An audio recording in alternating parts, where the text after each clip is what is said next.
Hello hi అండి, అందరికీ నమస్కారం. Welcome to Manasa vlogs. అందరూ ఎలా ఉన్నారండి? ఈ వీడియో నిన్న సాయంత్రం వీడియో అన్నమాట. చిటపటా 4 చినుకులైతే పడ్డాయి. వెదర్ అయితే చల్లగా ఉంది. వేడివేడిగా ఏదైనా తినాలనిపించింది. పిండి డబ్బాలో చూస్తే మనకు కావలసిన శనగపిండి తప్ప అన్ని పిండిలు ఉన్నాయన్నమాట. సర్లే ఏదుంటే ఏంటి, ఆయిల్ లేకేస్తే ఏదో ఒక టేస్ట్ వస్తుంది అనే ఉద్దేశంతో అయితే చేశాను. 1 కప్పు మైదా, 1/2 కప్పు బియ్య పిండి, 1/2 కప్పు గోధుమ పిండి, 1 కప్పు పుల్లటి పెరుగు, ఉప్పు, జీలకర్ర, సన్నగా కట్ చేసుకున్న ఆనియన్స్, 1 కప్పు పచ్చిమిర్చి తరుగు, పచ్చి కరివేపాకు, కొత్తిమీర తరుగు, చిటికెడు వంట సోడా వేసి బాగా కలిపి 1/2 అవర్ పక్కకు పెట్టేశాను.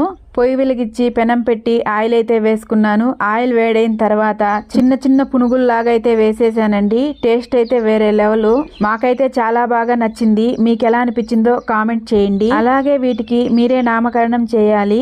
ఎందుకంటే మైసూర్ బోండా అందామంటే అందులోకి ఆనియన్స్ వేసాను. మైసూర్ బోండాలేక ఆనియన్ వేయరు కదండి, అందుకోసం మీరు నామకరణం చేయాలి అంటున్నాను. పైగా గోధుమ పిండి కూడా కాస్త కలిపాను.